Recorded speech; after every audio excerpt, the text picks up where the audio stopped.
Good afternoon, Tony Linford here, speaking from Galston in Great Yarmouth on the afternoon of Sunday, the 23rd of November 2025. Didn't get my chance to go to Great Yarmouth Minster for the Eucharist this morning because obviously they've got the Christmas fair on there and it would have actually been in a different place. So I didn't go to St Mary's, but I hope all who did go had a good time and it was a good service. And it was worthwhile going there, not just to worship God, but to meet with other people and to support other people as well. I speak as a Christian humanist on this one. And yes, it is a priest, and he is performing a blessing. And it is, in this case, on a seashore in Cornwall somewhere, just before a group of people who are going to go down are going to get baptized in the sea. So, first of all, I want you to just listen to the first part of this video. The clip is from Sky News, and it was on my Facebook earlier today. St Martin's in the Fields, a Church of England church at the top of Trafalgar Square.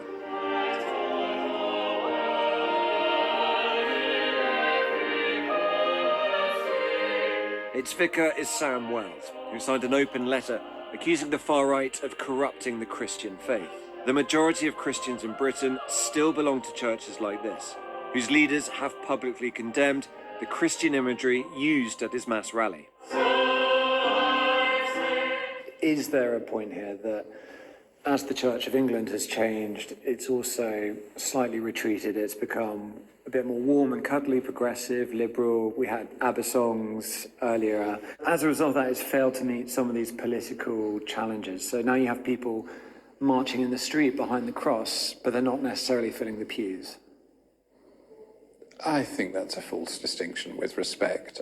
There are plenty of people capable of, if you like, riding on the back of the raw emotion of people who feel they've been deprived of something, who feel entitled to something, and who look at certain others and say, it's because of you that what I'm entitled to and my traditions have been inhibited. That's easily manipulated. It comes from a place of anger that I have some sympathy for. And the church, in a sense, can't get it right, because if it rides the back of that, it ends up being quite clumsy. If it doesn't ride the back of that, it's in danger of being called irrelevant. So you can't quite win, really. If the talk is of winning, well, there are very different battlegrounds. So let's pick up from that this Sunday afternoon. That little segment on the Sky ended with the reporter saying, if the talk is of winning, then these are two very different battlegrounds. I quote, one English church, maybe not exactly, and one Cornish beach. As a humanist Christian, I want to say some stuff. I really do. It's really important. Did you see the bits where they'd actually kind of highlighted the cross of Jesus in front of all those Union Jacks and crosses of St George and all that lot? Did you see that? Did you see the bit with Tommy Robinson, aka Stephen Yaxley Lennon? Yeah, a person convicted of various crimes, including intimidating a Muslim boy who is a teenager. Yeah, convicted of, has served time for. Yeah, okay. Did you see that? And did you see that bishop of this, what I assume is a GAFCON church, because that's a kind of independent Anglican now? Yep. Did you see him on stage there with our Tommy? Did you see him in his full bishop gear with his staff?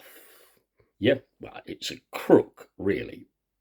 The symbolism behind that is absolutely amazing. Yeah, I really mean this. I love the symbolism behind it. Yeah, the idea is, right, that the bishop comes at the back carrying the staff to pick up any of the sheep who've fallen away down into a thicket or into a drain or into a ditch, and he puts out staff, picks them up, pulls them back, and brings them to Jesus. That's why the bishop comes last. And Jesus says the first shall be last, and the last shall be first. Yep. But look at this guy with his bishop staff, and he's virtually hammering it down. And he's saying, they won't integrate. Sounds very John Paisley, doesn't it? Yeah? Sounds very Paisley-ish, like Reverend Ian Paisley, who was a unionist politician in Northern Ireland, who was loyal to the British Crown. Yeah. That's got nothing to do with Christianity. Absolutely nothing to do with it at all. It's got nothing to do with the message that Jesus Christ preached. Absolutely nothing. Yep.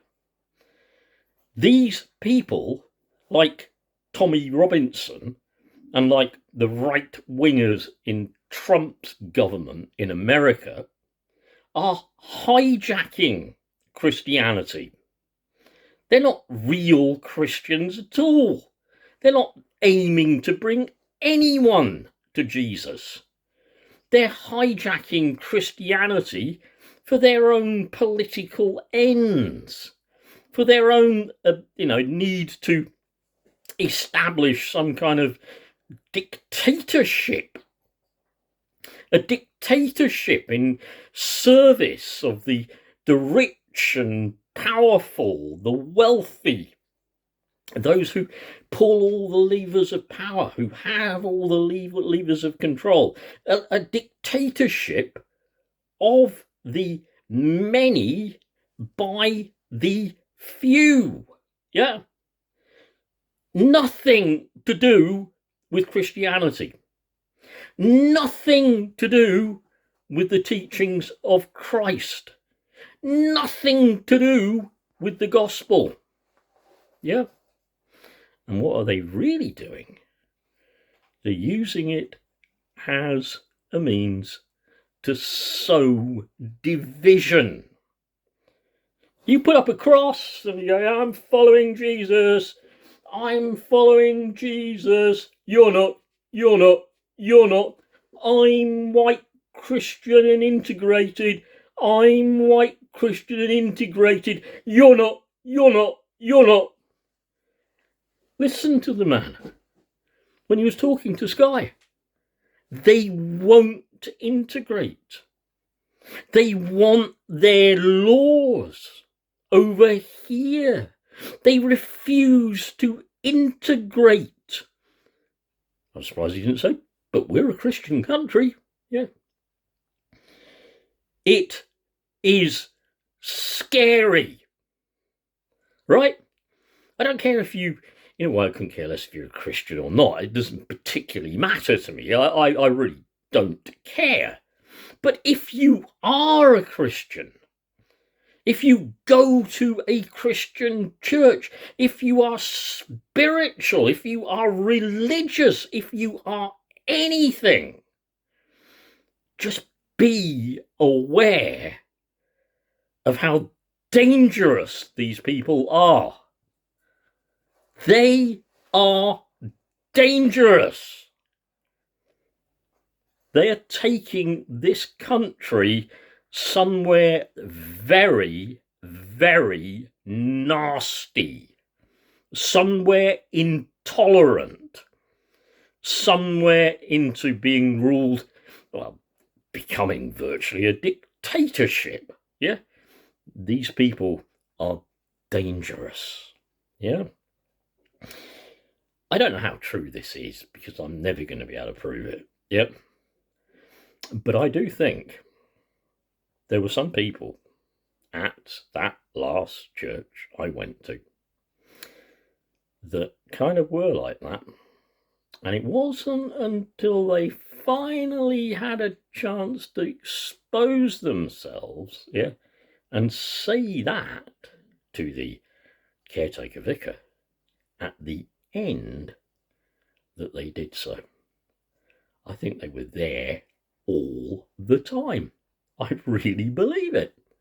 I really, really believe that. And you'll know who you were. And you'll know who you were politically, not just faith-wise, not just belief in Jesus-wise, not just belief in God's-wise. You'll know who you were politically. I think you were there. Yeah, I think you were there. And when finally the wonderful person who was vicar, apparently he goes on sabbatical, you had a chance to act, didn't you? You'd got your chance to act. Yeah. Pass this on, folks.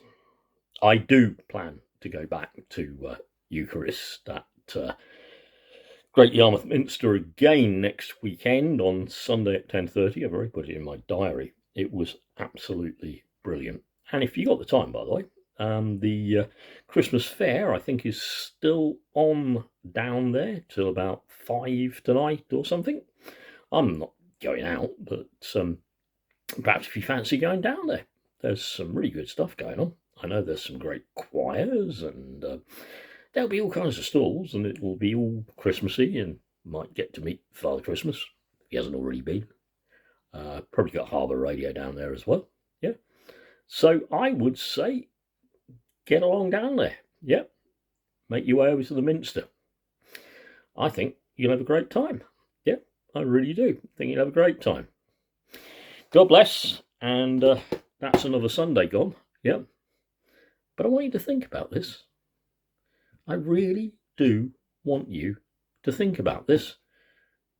Clearly, others in the Anglican Church have been thinking about it.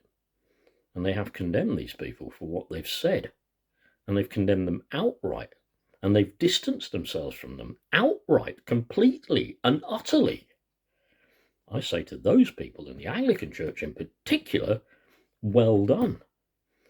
I wish other people in other so-called Christian churches or Christian organisations, or for that matter, in any organisations, would distance themselves from people like this. Bye.